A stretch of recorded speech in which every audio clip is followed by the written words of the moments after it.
आज Doubtnut app download करें। Doubtnut पर अपने सभी गणित, रसायन विज्ञान, भौतिक विज्ञान और जीव विज्ञान के डाउट्स का करो सफाया। बस प्रश्न की फोटो खींचो, एक ही प्रश्न को क्रॉप करो और तुरंत वीडियो सोल्यूशन पाओ। अभी डाउनलोड करें। हेलो स्टूडेंट्स, प्रश्न है निम्न प्रश्न में अभिकथन के वक्तव्य के बाद तर्क के वक्तव्य को दिया गया है, सही विकल्प चुनिए। तो स्टूडेंट यहाँ अभिकथन दिया हुआ है पुनरावृत अनुक्रम, रेपिटेटिव सीक्वेंसेस मानव जीनोम का एक बहुत बड़ा भाग बनाते हैं। और तर्क दिया हुआ है स्टूडेंट पुनरावृत अनुक्रमों का जीनोम में प्रत्यक्ष रूप से कोडिंग का कार्य नहीं होता है। तो स्टूडेंट सबसे पहले हम अभिकथन के बारे में समझते हैं। यहाँ पर दिया है पुनरावृत क्रम और मानव जीनोम की बात की हुई है। स्टूडेंट मानव जीनोम के बारे में समझते हैं। सबसे पहले मानव जीनोम क्या है। स्टूडेंट मानव जीनोम से तात्पर्य है स्टूडेंट मानव के अगुणित गुणसूत्रों का जो समुच्चय है, इसे कहा जाता है मानव जीनोम। तो यहाँ लिख लेते हैं इसकी परिभाषा जो है स्टूडेंट, मानव के अगुणित गुणसूत्रों का समुच्चय। अगुणित गुणसूत्रों का स्टूडेंट, गुणसूत्रों का क्या होता है, ये गुणसूत्रों का समुच्चय या समूह होता है स्टूडेंट। तो स्टूडेंट अगुणित से क्या तात्पर्य है, मानव में स्टूडेंट 23 जोड़े गुणसूत्र पाए जाते हैं। प्रत्येक गुणसूत्र जो है इसकी 2 प्रतिलिपियां होती है, परंतु यहाँ पर स्टूडेंट हर एक गुणसूत्र की केवल एक प्रतिलिपि लेनी है, अर्थात कुल 23 स्टूडेंट गुणसूत्र हो जाते हैं। यदि नर और मादा की बात करें तो कुल हो जाएंगे स्टूडेंट 24, क्योंकि 22 जो है वो तो होते हैं अलिंग गुणसूत्र और जो 2 है वे होते हैं एक्स और वाई स्टूडेंट लिंग गुणसूत्र।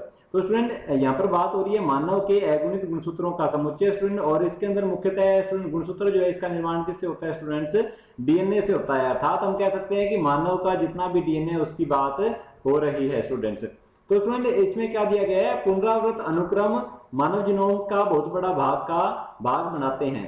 तो स्टूडेंट मानव जीनोम में जितना भी डीएनए है उसमें से लगभग स्टूडेंट 98% जो डीएनए होता है यह नॉन कोडिंग टाइप का होता है, यह रेपिटेटिव सीक्वेंस होते हैं स्टूडेंट। अब समझते हैं हम पुनरावृत अनुक्रम होते क्या है। तो लिख लेते हैं इसके लिए यहाँ पर पुनरावृत स्टूडेंट, पुनरावृत अनुक्रम। तो लिख लेते हैं पुनरावृत अनुक्रम।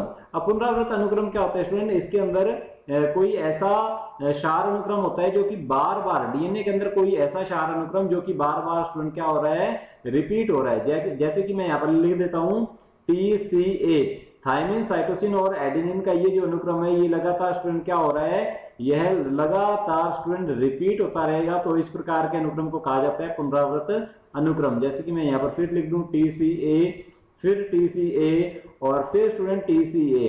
तो इस प्रकार से स्टूडेंट ये जो बार बार पुनरावृत हो रहे हैं इन्हें कहते हैं पुनरावृत अनुक्रम या रेपिटेटिव सीक्वेंसेस।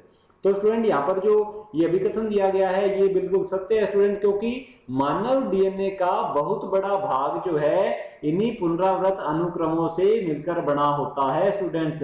लगभग 98% भाग जो है ये जंक डीएनए के नाम से जाना जाता है और इसी के अंदर स्टूडेंट्स पुनरावृत अनुक्रम होते हैं। और यह स्टूडेंट क्या होता है, नॉन कोडिंग टाइप का होता है, अर्थात इनके पास आनुवंशिक सूचना नहीं होती। ये स्टूडेंट ये हम कह सकते हैं कि जीन अभिव्यक्ति नहीं होती, किसी प्रकार का कोई कार्यकारी जीन इनके अंदर नहीं पाया जाता स्टूडेंट्स। तो हमारा जो अभिकथन दिया हुआ है प्रपुनरावृत अनुक्रम मानव जीनोम का बहुत बड़ा भाग बनाते हैं, बिल्कुल सत्य स्टूडेंट। और तर्क दिया हुआ है पुनरावृत अनुक्रमों का जीनोम में प्रत्यक्ष रूप से कोडिंग का कार्य नहीं होता है स्टूडेंट, बिल्कुल सही है स्टूडेंट। पुनरावृत अनुक्रम जो है स्टूडेंट ये अभिव्यक्त नहीं होते हैं, अभिव्यक्ति नहीं होती है, अभिव्यक्त नहीं होते। तो मैं लिख सकता हूं अभिव्यक्त नहीं होते हैं स्टूडेंट्स, और ये होते हैं नॉन कोडिंग टाइप। तो लिख सकते हैं इन्हें, ये किस प्रकार के होते हैं स्टूडेंट, नॉन कोडिंग प्रकार के होते हैं, अर्थात इनके पास किसी प्रकार की कोई आनुवंशिक सूचना नहीं होती। अमीनो अम्लों के लिए या प्रोटीन बनाने के लिए स्टूडेंट ये अभिव्यक्त नहीं होते हैं, नॉन कोडिंग प्रकार के ये होते हैं स्टूडेंट्स। तो हमारा जो तर्क है ये भी स्टूडेंट क्या है, सत्य है।